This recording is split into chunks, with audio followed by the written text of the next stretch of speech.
Well, welcome to Ridge Life. I'm Tim, and today on Ridge Life's Reviews and How-Tos, I'm going to show you how to wire up a Rapid Shutdown switch, RSD, to your EG4 6000XP. Let's do this. So what actually happens when you press the Rapid Shutdown switch outside the shed here? Well, you look inside here, we've got EG4 equipment. I've got two server racks full of EG4 LLS batteries. Ooh, 6 in each cabinet. Don't those look purty? And then over here I got three, count them, three 6000 XP inverters. Now, I've got total of 6 solar strings, 2 to each one, 48 panels in total. And this one here is number 1. This will be the master unit, and I will have 2 slave units. I know those are antiquated terms, but that's actually what it says in the manual. Now, inside there's 2 dry contact terminals labeled SW. I'll show you those in a minute. And whenever I push that rapid shutdown switch, it will initiate a rapid shutdown in the master inverter, telling both the slaves to shut down. So all the solar input will be blocked, and also the inverter output will be blocked. And also, through the communications cables, we have our RS45 and CAN bus connections, which, as you see, I do not have connected yet. I'm still working on my system. It will initiate a rapid shutdown of all the batteries as well, tripping the DC output breaker, killing all the 48 volts to the DC bus. So there'll be no voltage on the DC bus, no AC output, and also the solar input will be disconnected as well here in the power shed. All right, we take the cover off our EG4 6000XP. We can see all the things we're going to wire up. And again, this is considered an all-in-one inverter. It has everything in it you'll need for definitely off-grid as well as some on-grid applications. So if we look on the far right, you got the black and red cables. Those are our PV cables. Already got those wired up. The white with blue handle breakers right there. We've got the generator on the right, grid on the middle, and load on the left. Now we will be wiring load up. That's going to be the one we will be doing eventually. We're not going to be using the grid at all. We are 100% off grid, and eventually I'll have a generator connection. Now just below it, you can see the neutral bar and the ground bar. I have one ground wire wound there. You can't really see it behind the red and black ones right now. And then to the left, we've got the battery connections, and that's a 200 amp battery right there, or breaker on that battery. That's some big, big connections. And on the far left, we can see that's where our battery comms and inverter parallel RJ45 Cat6 cable connections are going to be for communications. And then what we're going to be working on today are these little green and orange terminals right here. So let's zoom in a little closer and see what those are. All right, looking at the little label plate just below the terminals, we can see what their functions are. On the very bottom left, we've got some normally open, normally closed dry port connections. The manual will tell you what you can use those for. And just to the right of that, we have our generator remote start-stop connections. That's where you're going to wire in that to start and stop your generator remotely. And on the far right, where you see RSD power, rapid shutdown power, that's where we're wiring today, right? Nope. That would be for a external remote rapid shutdown powered device, which this inverter can control. But that's not what we're using. We're using a dry contact rapid shutdown switch, so we're using the SW terminals right there. SW, that is a normally open contact. Now I'll get into more about normally open, normally closed here in a little bit. But first, some important information about these terminals. These terminals are finicky. Very, very finicky. So if you push the orange down, it opens up, allowing the wire to go inside. And if you're using stranded wire, I really like using ferrules. I don't know if you can see the ferrules there. I like using crimped ferrules. Hex crimped ferrules are the best. So I tried it with a 16 gauge, just to give you an example here. So 16 gauge, let's try 16 gauge. Put that in. It's hard to even fit a 16 gauge in there, and it just slides right out. Then we do 18 gauge, slides right out, okay? So let's do 20 gauge. 20 gauge slides right out. Seriously, guys. 22 gauge. 22 gauge. Let's see if I can get it all the way in there. And it holds. Okay, so 22, if you're using ferrules, 22 is about as large as you want to go. The bigger the number, the smaller. So I wouldn't go a lower number than 22, which would be a bigger wire. So 22. Now what I'm going to use today is some Cat 6 cable, right? And I'm going to use 22 ferrules on Cat 6 cable. So I'll give you an example of how this works. I'll use it on the SW, which we're going to be using today. I just push in, slide it in, let go, and it grips well. Let's get the wire pushed up through the conduit, the cable trough up. Let's see if I can get it. There it is. So close right there. There we go. Got it. All right, so now just got to strip a little back the jacket. Get that jacket off there. Whoop. I think I'm going to use the blue and white pair here. Blue and white, or blue and white with blue. Get these separated. There we go. Now they're twisted pair for noise reduction, but not really have an issue here too much. I will be running these cables with AC, however, so you do have to be a little bit careful. So let's see, get the 22. Yeah, I have to pull it back here just a little bit. Come on, don't break it. This is some skinny stuff. All right, one more time. There we go. Come on, goodness gracious.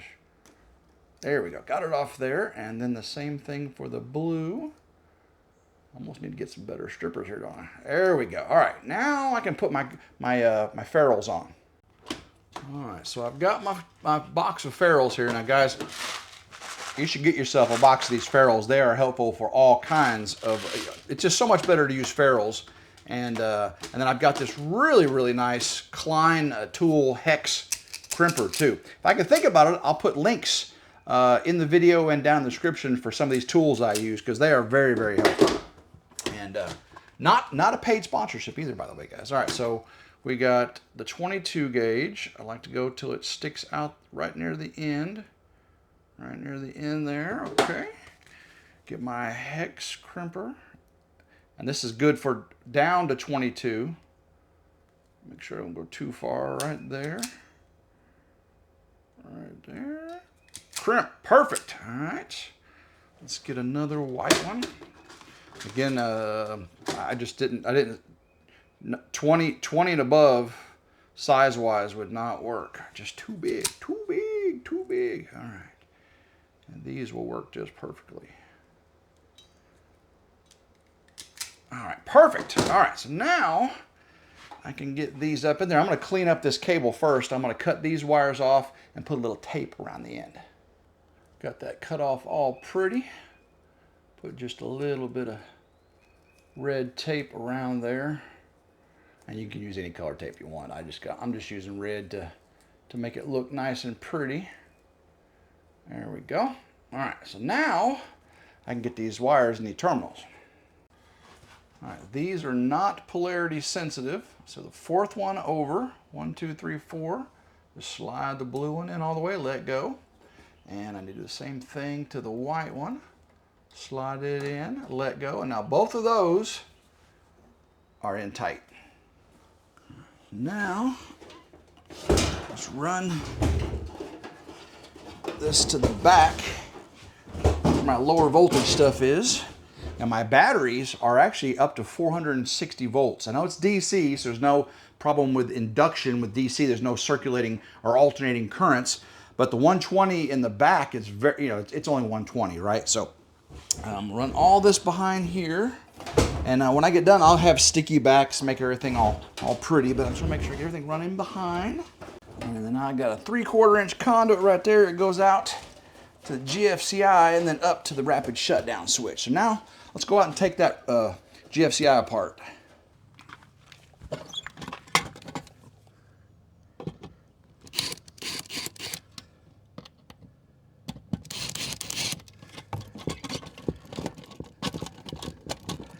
Come on, it's a little bit further.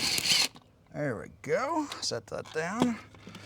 And let's see if we can fish our wire.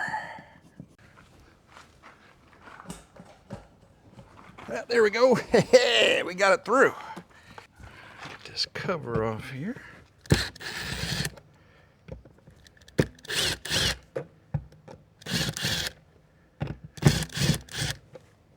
Alrighty, that exposes our switch. Went ahead and brought the push button and the contacts in. This is actually the switch, the push button and the contacts. So whenever you push the push button in, it pushes all the way, push that little, and then you pull it out and it resets that, okay? So you got that. So over here on our contacts, we can see green and red. You push both of those in, right, when the button gets pushed in, and when you pull the button out. So this is the normal condition, normal, pulled out, right? Normal. So, normal pulled out. So if I take my meter and I go across the green one in the normal position, it's open. I go across the red one in the normal position, it's closed. Hear the beep? Okay, so then when I push them in, if I push the red one in, it should go to open. I push the green one in, it should go to close, okay? So that means normally the green one's open, the red one's closed. So normally you think of a emergency push button, you would wire it to the normally closed contact. And you hit it and it kills power to the circuit, initiating the emergency stop. That's an industry standard for remote safety. Basically, if you lose power, it's like pushing the button. You lose power to the input and everything shuts down. But EG4 has not done that. They are using a normally open contact. And when you push it in for emergency, it allows the low voltage DC to go to the input, initiating the emergency rapid shutdown. So green, normally open. That's what we're going to use. Went ahead and stripped that back and got our blue and white with blue ferrules crimped on there. Let me go ahead and get just a little bit of red tape on this end. Again, just to pretty it up. All right, now I should be able to fish these up there. And hopefully it won't backfire on me too much. Oh, right through it. That's what I'm talking about. All right, so that's more than enough. Let me just get my contacts here and we'll start, we'll wire these up real quick. Again, normally open. Again, we're wiring it to normally open the green. So I'll just get one side on here. Tighten this one up. There we go. Do the same thing on this side. Make sure that's tight. All right, now, toot, toot, toot. That should be good. We just got to push this. Let's see, it goes in sideways like this. And that just pops in place. Come on, Tim, let's see. Pops in right there. Perfect, okay? I just got to push this out of the way a little bit right there. And now the cover should be able to go on. Make sure I get it lined up right. And then when I push it, it should, let's see, this way. There we go. Actuate, I can feel it. I can feel it. See how it's pushing see, there we go, like that. That works perfectly. So we can test it at the inverter itself. Back on.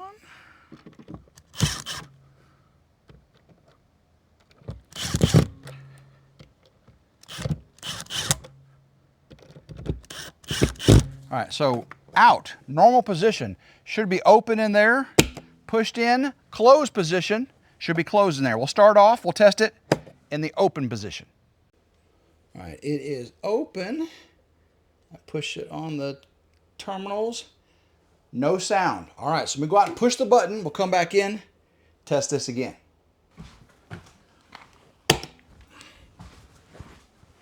Now it should be closed. Let's see. There we go. It works. There is a lot more to the rapid shutdown as far as programming, all kinds of external things, watching it happen. So I'm not quite ready for that yet. I'm still in the process of wiring and setting my system up. Whenever I get to it, I will definitely have a video on setup and operation of the rapid shutdown. Hopefully you enjoyed today's video of watching me show you how to wire up your rapid shutdown switch to a EG4 6000XP. If you want to see it in operation, make sure you subscribe to Ridge Life's Reviews and How-Tos. You want to hit that notification bell right down there to be notified anytime a new video comes out, because we will be powering this stuff up very, very soon. So guys, until next time, hope everyone has a blessed day, and go Ridge Life. Woo!